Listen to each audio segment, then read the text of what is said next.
When you focus on the past and the things that you could have done, that's depression.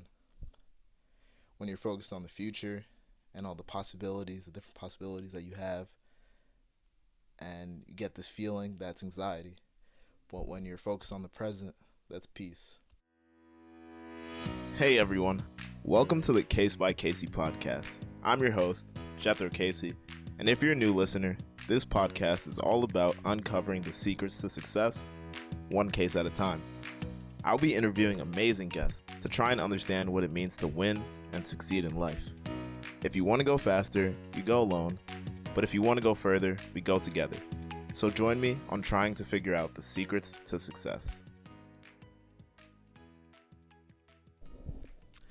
Hey, what's up, everyone? So I'm trying something new. It's currently 1:51 in the morning, and I couldn't sleep.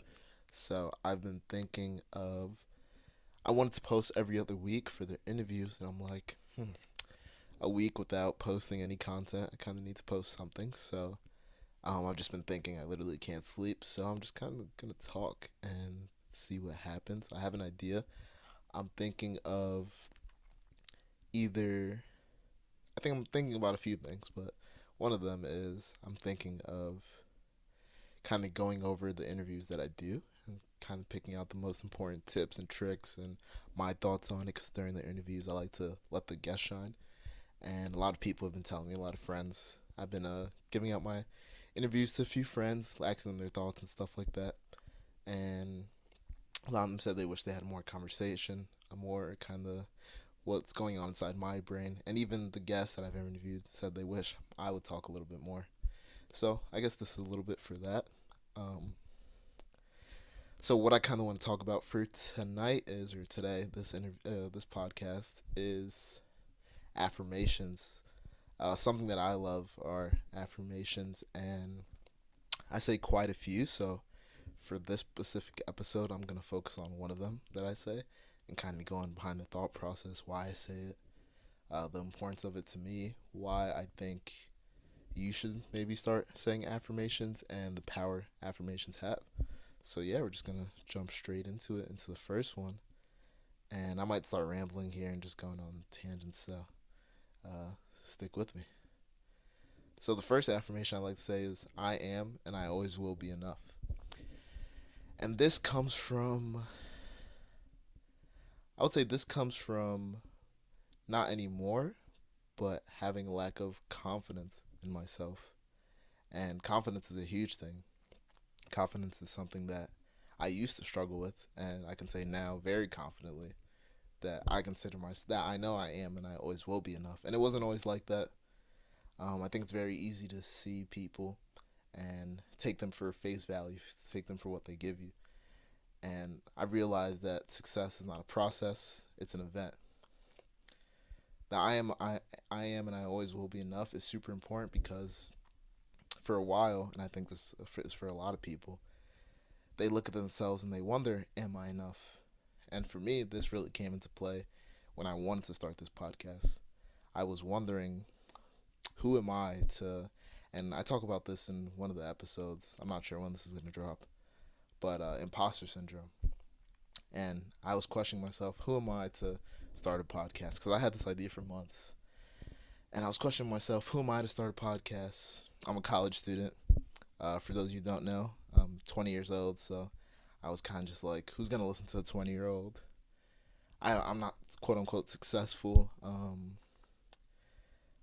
Do I, like, who am I? Do I even have the skills to start a podcast?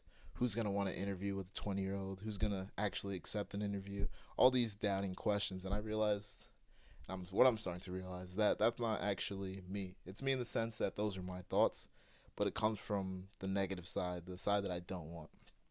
And it's just interesting, because that's not the person who I want to be. I know that's not the best version of myself. That's not the greatest version of myself talking, because the positive person, the person who I want to be, would never think like that. Would never say, who am I to be this, and this. Doesn't matter. I would just start it. And kind of my advice to people listening is to start whatever you're doing. because I know a lot of people, and I mean a lot of people, have great ideas of what they want to do. And they might be in my situation just a few months ago where they're terrified to start. They're worried about their qualifications. They're worried about who's gonna listen to it, who's gonna buy their product, who's gonna care. And the thing is, there's only one way to find out one. But also, at the end of the day, it doesn't really matter. At least you tried, you know? So I would say you need to start, and you need to if you really have an idea that you think is great, or maybe you don't know if it's great, or maybe there's something in your life that you've been putting off. Maybe it's reading a book, maybe it's going to the gym. Whatever goals you have in life, my advice to you would be to just start. And I say this because rather than thinking of a plan, because we can think all we want up here, but at the end of the day, you need action to turn your thoughts and your goals into reality. And the smallest step you could take, my advice would be do, if you're reading a book, for example, start with literally schedule it, first of all. If you don't schedule something, it's not going to get done. And unless it's a habit, but if it's not a habit and you're trying to build a habit, you got to schedule it. You need to schedule. It's not like a if and or but, something that you should do and you need to do if it's not a habit already. So let's say you want to start reading, which I advise everybody to do because you get to learn from other people's mistakes. It's like having mentors. Mentorship is something I'm huge about, and reading kind of lets you understand one people who are way smarter than you because they need to. You have to be pretty smart, or I guess you need to be pretty smart to write a book. It kind of allows you to learn from their mistakes, basically. So if you want to start reading, and let's say you do want to start reading and you listen to this, a book I would recommend is The Alchemist. So let's say you want to start reading The Alchemist, and I would say just start with one page. Literally, just say today I'm gonna read one page of this book. If it's the gym, I'm gonna go to the gym for 1 minute. I'm going to go on that run and run for 1 minute. I'm going to, let's say, whatever it is, really. Just doing it for 1 minute, 2 minutes, 3 minutes, whatever it is, whatever you feel comfortable starting it. And the purpose of this is to show that one, that you're able to do what you want to do. And eventually, that if you do this every day, eventually, that 1 minute, you're gonna be like, I just can't read this book for one page. That's not enough. And then you're gonna do 2 pages. 2 pages turn into 3 pages, etc. And you see where I'm going with this, right? And the point is that you have to understand that a little by little becomes a lot, and you need to be patient. That's something that I've realized too. Um, the times where I've grown the most is when I'm not focused on the future, not focused on the past, but I'm focused on the present. And this is super important because I forgot where I heard this, but when you focus on the past and the things that you could have done, that's depression. When you're focused on the future and all the possibilities, the different possibilities that you have, and you get this feeling, that's anxiety. But when you're focused on the present, that's peace. And I know for me, when I am feeling depressed, when I'm feeling sad, it's usually because I'm focused on the things that I could have done. And a kind of telltale sign for me when I'm feeling not the best is I'm sleeping a lot. You know, I think I do this, and I think maybe this is just for me. Maybe this is a lot of people. I have no clue, but when I'm sleeping a lot, I realize that I'm doing it, one, because I'm trying to avoid my problems, and sleep helps you do that. Um, and I would say that correlates with depression because it's always me being hard on myself.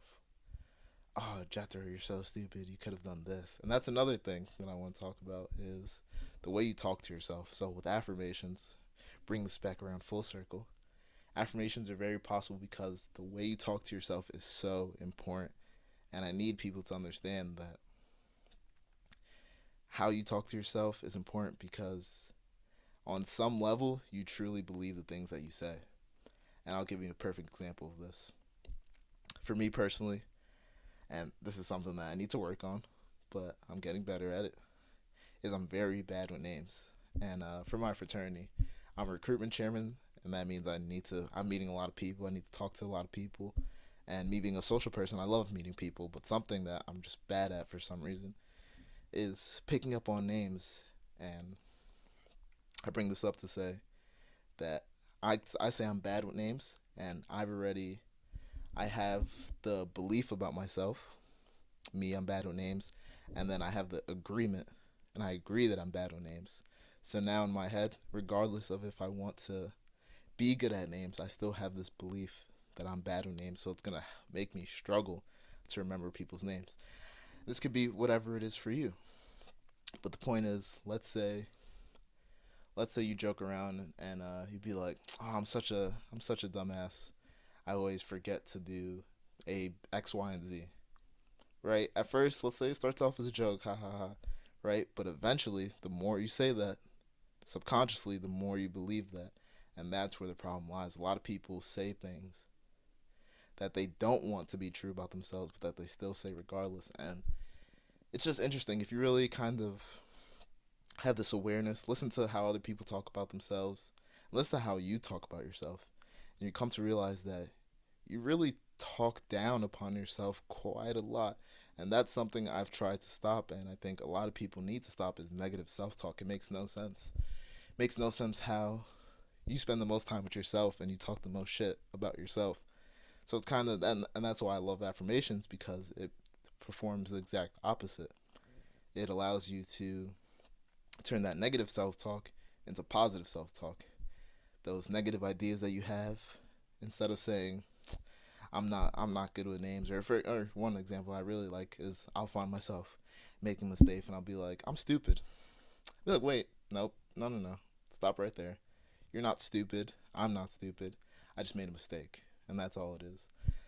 So yeah, I just wanted to come on this and kind of talk my mind about I am and I always will be enough, and why that's so passionate about me.